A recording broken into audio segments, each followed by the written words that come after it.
Come on. Give me. I'm live. Hi. It took us a minute to get here, but we're here now. Yo guys, welcome. I am just gonna hop right into Isaiah because we got some reading to do. We got some chapters to get through, some devotionals to learn about. Did I put the link of the devotional in the description? If not, I can just edit the post just to make sure. The video itself was about spiritual beings. Yeah. Actually,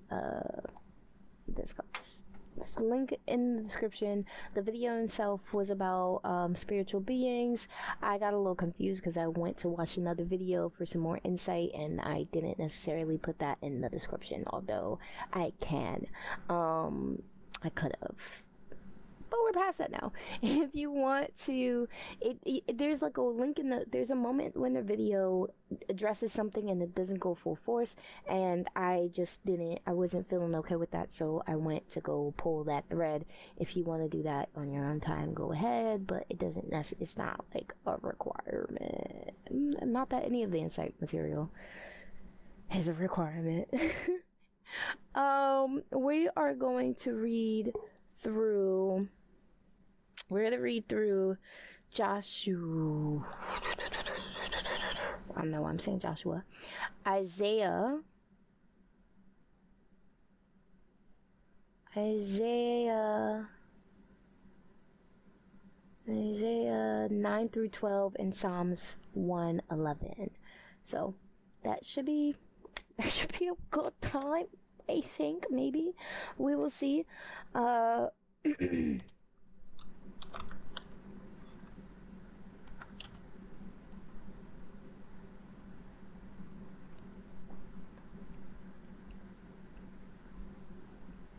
Actually, you know what? I think I'm gonna switch these just because I've been giving y'all a lot of side profile lately from what I realized this today, and so I'm gonna try to give y'all not that.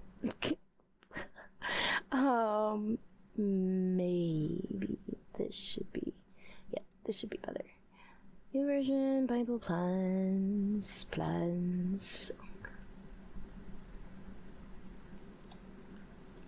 Okay, if we start at the top, we'll go and we'll see that the devotional video, in the first few pages of the Bible, we are introduced to God and humans as the main characters, but there is also a whole cast of spiritual beings who play an important role throughout the Bible, though they're often in the background. This week, we explore these beings and how they fit into the unified storyline of the Bible. In Isaiah 9, we get hope in the Messiah. Nevertheless, that time of darkness and despair will not go on forever. The land of Zebulun and Naphtali will be humbled, but there will be a time in the future when Galilee of the Gentiles, which lies along the road that runs between the Jordan and the sea, will be filled with glory.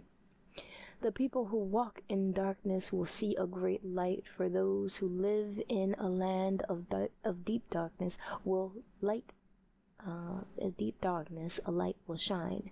You will enlarge the nation of Israel, and its people will rejoice. They will rejoice before you as people rejoice at the harvest, and like warriors dividing the plunder. For you will break the yoke of their slavery and lift their heavy burden from their shoulders. You will break the oppressor's rod, just as you did when you destroyed the army of Midian. The boots of the warrior and the uniforms bloodstained by war will all be burned. They will be the fuel for the fire.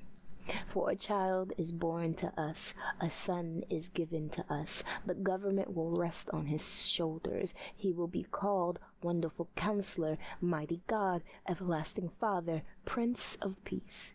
His governments and its peace will never end. He will rule with fairness and justice from the throne of his ancestor David for all eternity. The passionate commitment of the Lord of Heaven's armies will make this happen. The Lord's anger against Israel. The Lord has spoken out against Jacob. His judgment has fallen upon Israel, and the people of Israel and Samaria, who spoke with such pride and arrogance, will soon know it. They said, "We will replace the broken bricks of our ruins with finished stone, and replant the felled sycamore figs, and replace and replant the felled sycamore fig trees with cedars." But the Lord will bring Rezin's enemies against Israel and stir up all their foes. The Syrians from the east and the Philistines from the west will bare their fangs and devour Israel. But even then the Lord's anger will not be satisfied. His fist is still poised to strike. For after all this punishment, the people will still not repent. They will not seek the Lord of Heaven's armies. Therefore, in a single day, the Lord will destroy both the head and the tail, the noble palm branch and the lowly reed.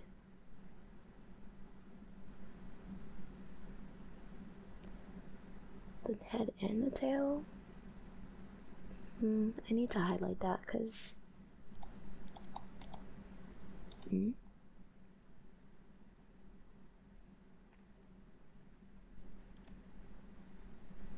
just want to look at that more clearly and then come back to it. And then there is, and he will be called.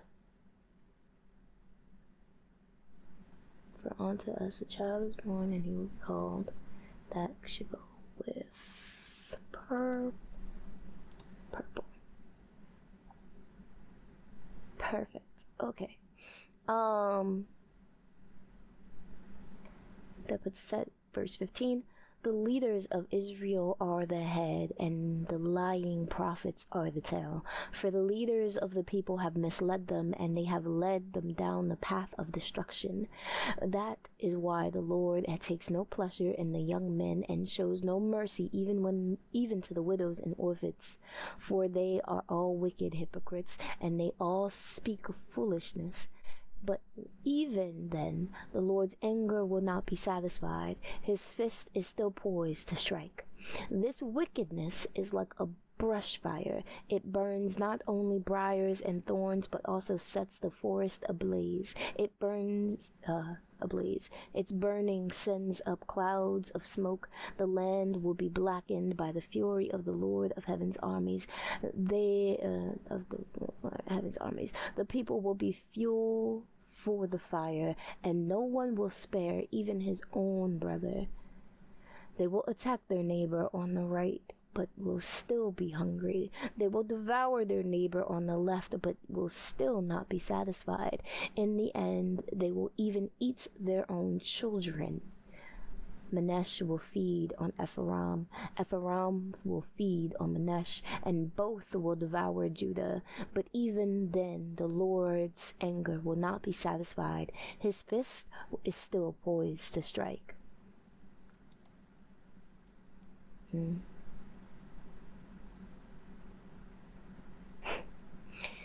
What sorrow awaits the unjust judges and those who issue unfair laws. They deprive the poor of justice and deny the rights of the needy among my people. They prey on widows and take advantage of orphans. What sorrow awaits the unjust judges and those who issue unfair laws. Yeah, what sorrow awaits them. Like, I feel the sorrow of your unjust judgments and your unfair laws now, but I will know that sorrow awaits you. I don't need to carry the anger of that anymore. Yeah.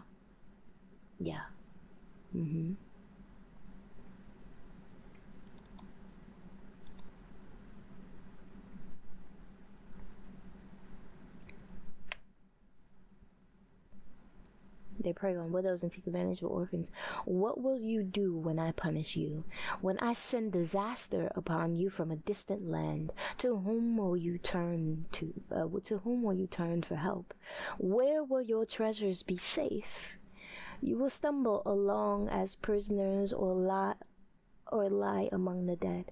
But even then the Lord's anger will not be satisfied. His fist is still poised to strike judgments against Assyria.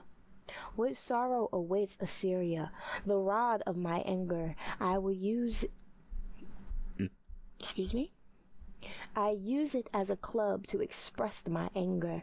I am sending Assyria against a godless nation, against a people with whom I am angry. Assyria will plunder them, trampling them like dirt beneath its feet. But the king of Assyria will not understand that he is my tool. His mind does not work that way. His plan is simply to destroy, to cut down nation after nation. He will say, each of my princes will soon be a king. We destroyed Calno, just as we did Karchemish. Hamath fell before us as Arpad did, and we destroyed Samaria just as we did Damascus. Yes, we have finished off many a kingdom whose gods were greater than those in Jerusalem and Samaria. So we will defeat Jerusalem and her gods just as we destroyed Samaria with hers. After the Lord has used the king of Assyria to accomplish his purposes on Mount Zion and in Jerusalem, he will turn against the king of Assyria and punish him, for he is proud and arrogant. He boasts, by my own powerful arm I have done this. With my own shrewd wisdom I have planned it. I have broken down the defenses of nations and carried off their treasures. I have knocked down their kings like a bull. I have robbed their nests of riches and gathered a kingdom as a farmer gathered eggs.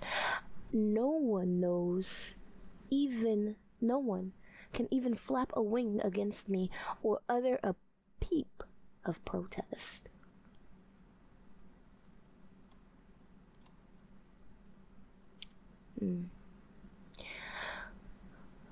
But so basically he's this prideful because he doesn't even realize he's doing this because God's using him as a tool. God was using him as a tool to get to his own means, and his fall will soon follow after his victory, or what he believes is his own victory.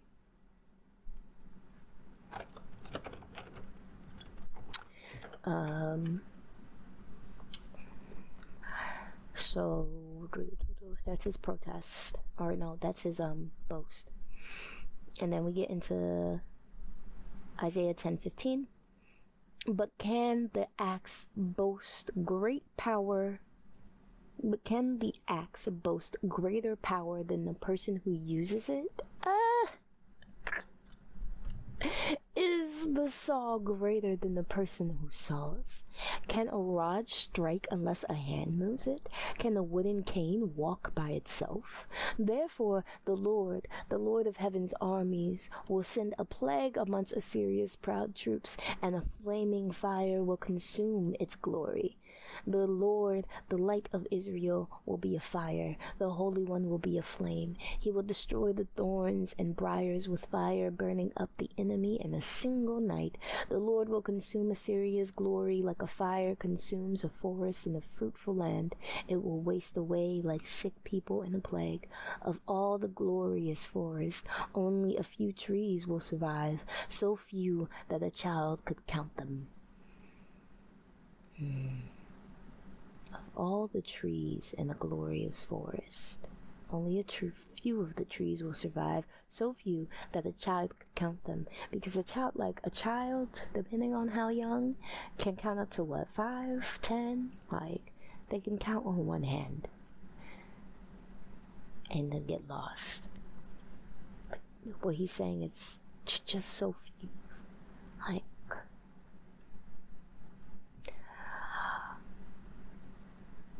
Hope for the Lord's people In that day, the remnant left in Israel, the survivors in the house of Jacob, will no longer depend on allies who seek to destroy them.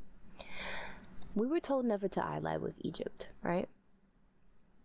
And a few times we read in Kings that the king of Israel or the king of Judah allied with Egypt.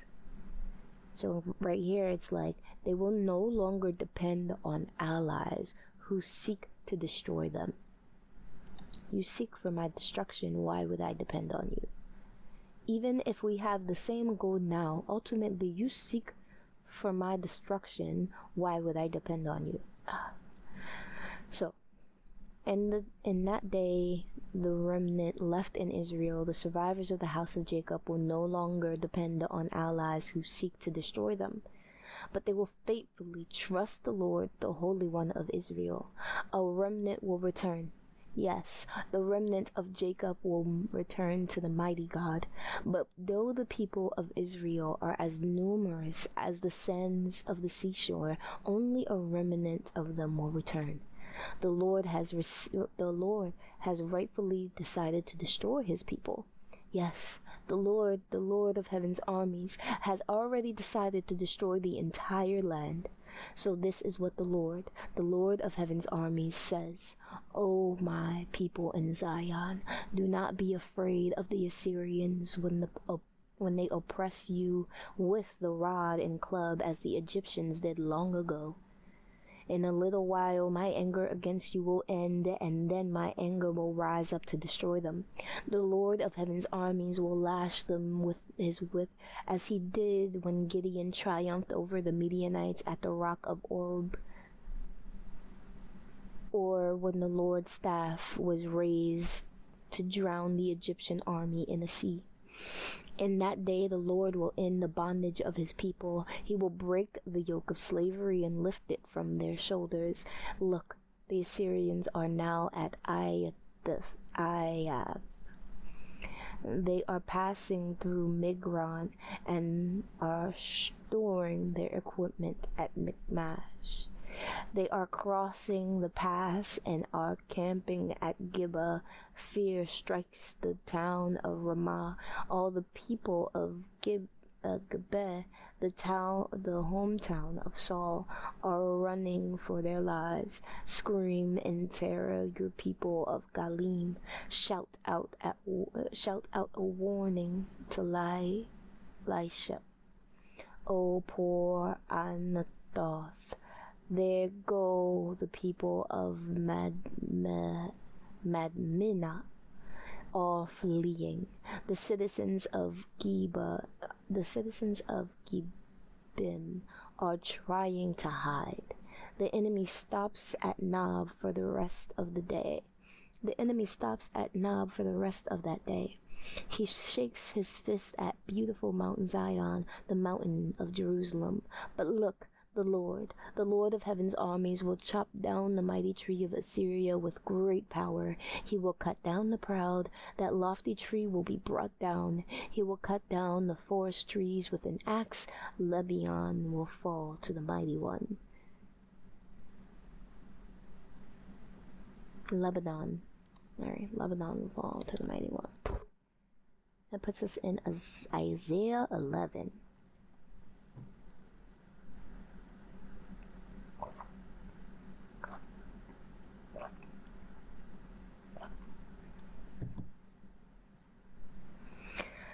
Out of the stump of David's family will grow a shoot. Yes, a new branch bearing fruit from the old root.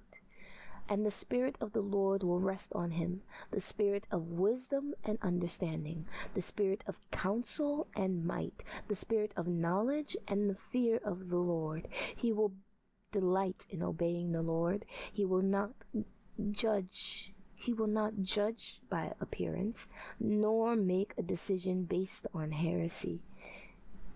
Nor make a decision based on hearsay. He will give justice to the poor and make fair decisions for the exploited. The earth will shake at the force of his word, and one breath from his mouth will destroy the wicked.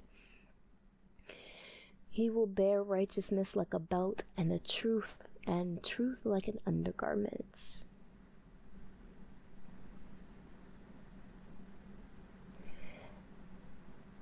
Basically, he would be so close to the truth, it's like his underwear. In that day, in that day, the wolf and the lamb will live together. The leopard will lie down with the baby goat. The calf and the yearling will be safe with the lion, and a little child will lead them all.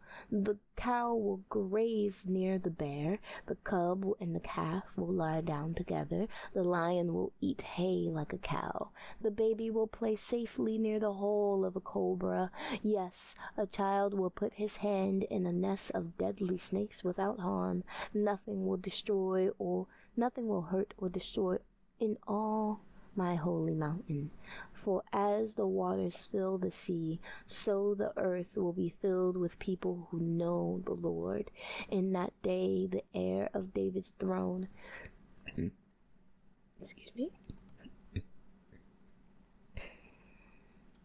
In that day, the heir of David's throne will be a banner of salvation to all the world.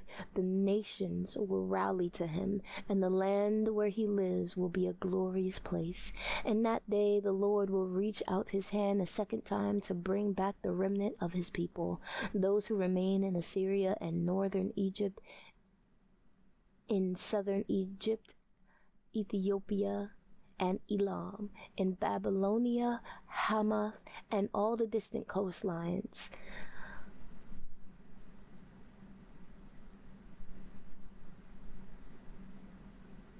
Oh, okay, this is the people that he will try to bring back. Okay, understood. He will raise a flag among the nations and assemble the exiles of Israel. He will gather the scattered people of Judah from the ends of the earth. Then, at last, the jealousy between Israel and Judah will end.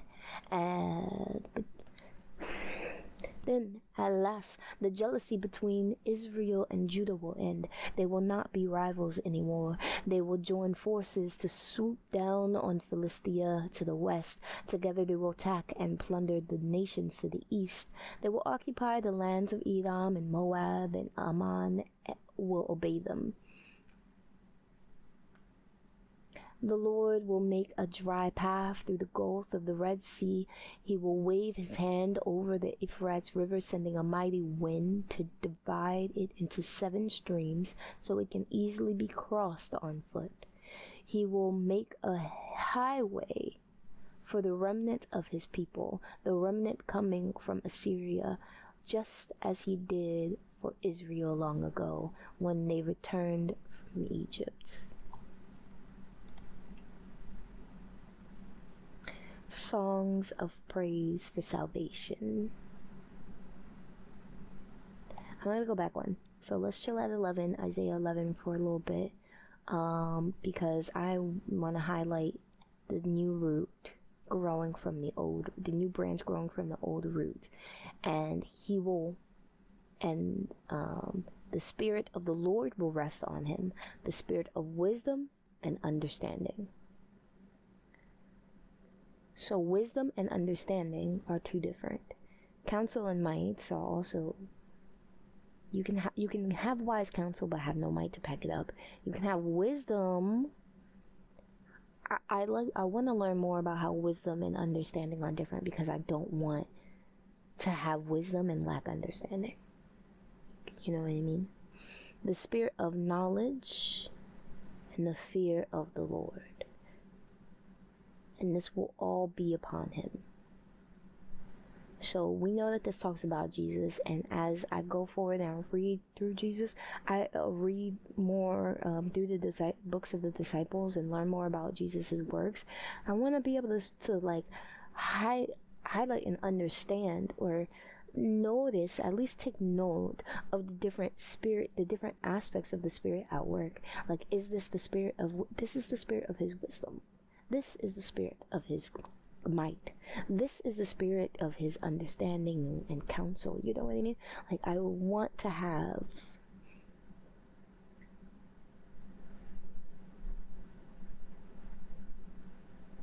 no one even talks about the spirit of counsel anymore. You know what I mean? Like, what do I put this under?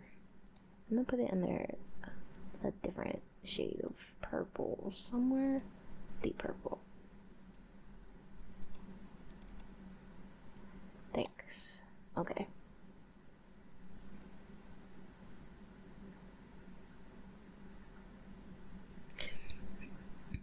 And then this prophecy is like, it's clear. He will delight in obeying the Lord. He will not judge by appearance, nor make a decision based on hearsay.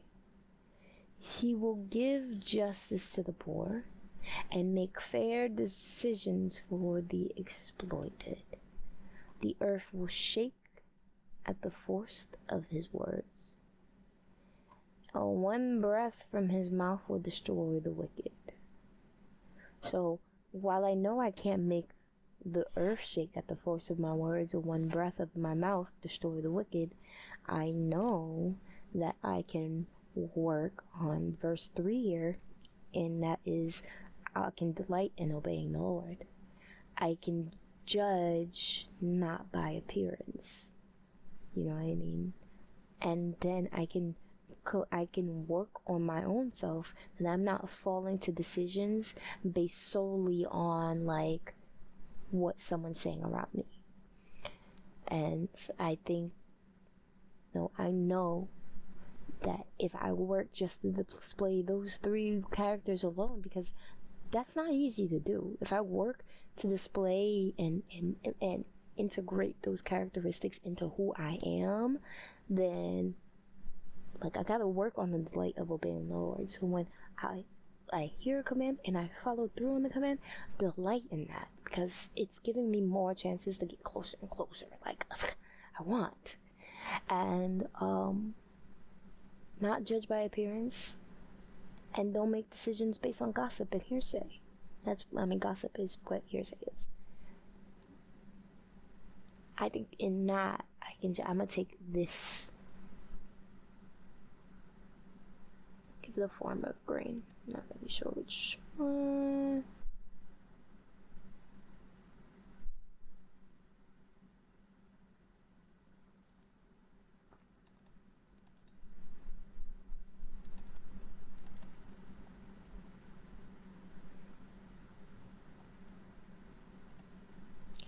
And then I want to bookmark.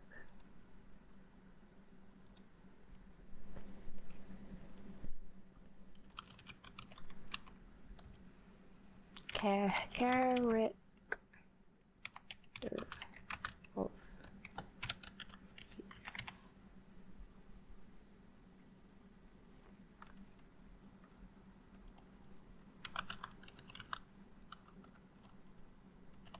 There's certain words that I just don't know how to spell. Like, I think I know how to spell them, and then when I write them, it just looks like I spelled them completely wrong, you know? But I spelled that right. Okay.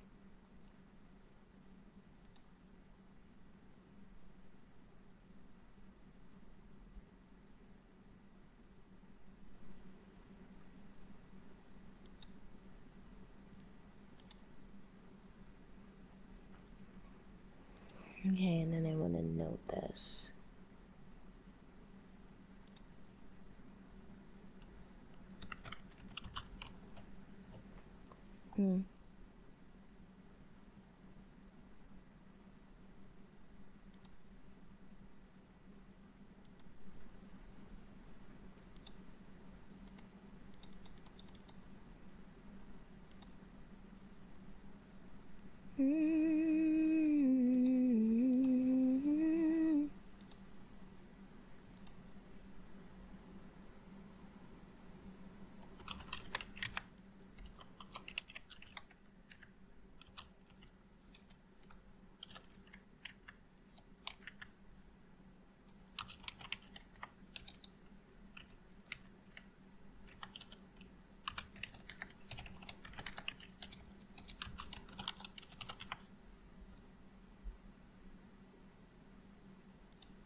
I like all the ways they use to describe peace.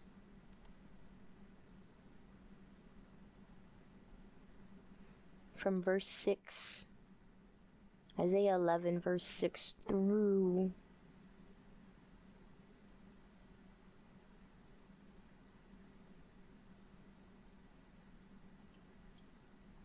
verse 9, it's basically the peace. It's what a peaceful world looks like. You know, I think if I can just like hold on in that imagery, if I can keep that imagery in mind when I'm just not at peace and when I'm seeking peace,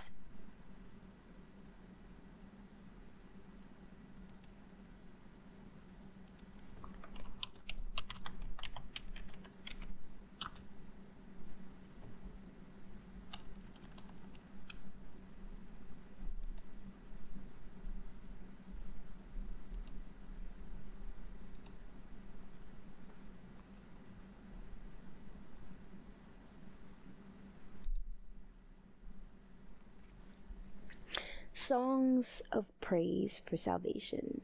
So this would be Isaiah 12. Hi.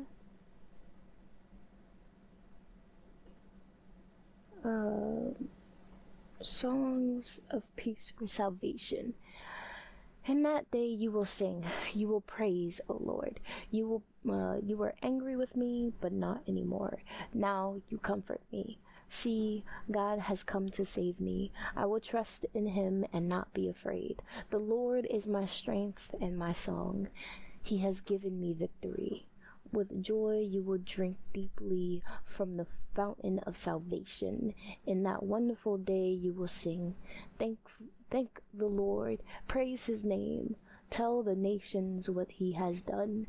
Let them know how mighty he is. Sing to the Lord, for he has done wonderful things. Make known his praise around the world. Let all the people of Jerusalem shout his praise with joy. For great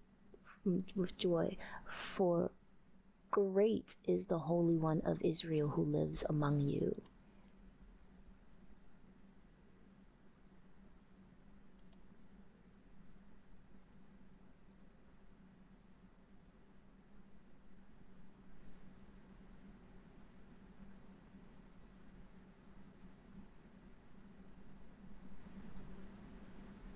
With joy you will drink deeply from the fountain of salvation.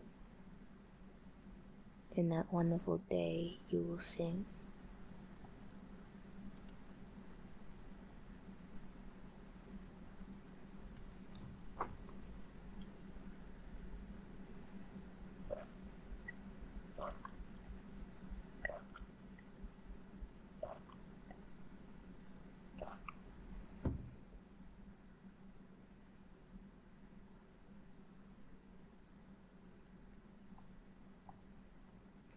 Psalms 111.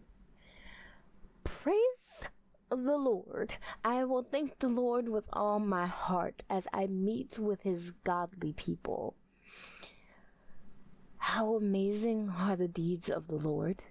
All who delight in him should ponder them.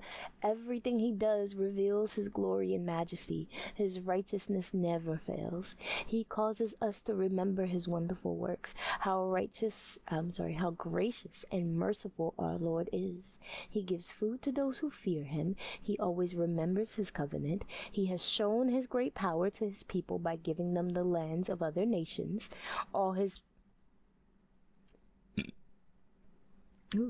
All he does is just and good, and all his commandments are trustworthy.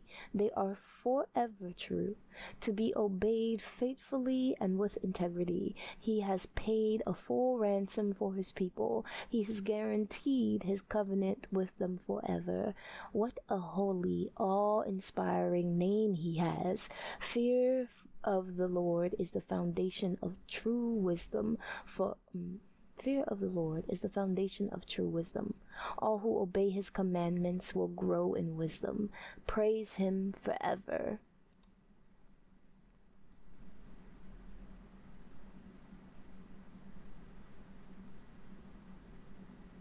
I think these verses really gave me a lot to meditate on. Like if I'm to take away anything, and not just in the book reading, like um I think it was verses 6 through 9 that talk about the peace. Verses 6 through 9. Ask me which chapter. I really need to get better at that. But pieces. It talked about how the animals will live together, like how lions will eat hay like cow. You know how a baby will stick his hand in a pit of snakes and not be harmed. How you know. The sheep and the wolf will lay down together. Like I love that, and if I use that when I'm seeking peace as a form of meditation, then I don't have to try to figure out what peace looks like. I don't need to try to figure out what peace looks like, because sometimes that would overwhelm me. Like how does peace even work in this world? I'd never even thought about peace amongst the animals. Never even once occurred to me peace in the animal kingdom, to the point like I've always thought about peace with humankind, you know. But peace is really when you can put the differences in your nature aside and just realize you're seeking rest together and still seek rest together.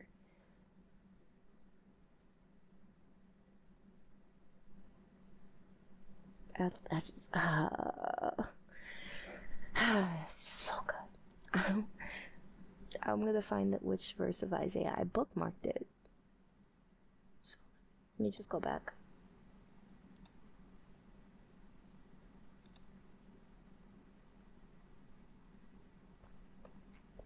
Isaiah 11, 6 through 9.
I don't need to be here as I type this. So I'm gonna wrap up the live right now. I'm just gonna finish typing exactly what I said to y'all just a minute ago, and then call it a day. So I'll see y'all tomorrow. Hopefully I can get us in earlier in the morning with the live, and I can just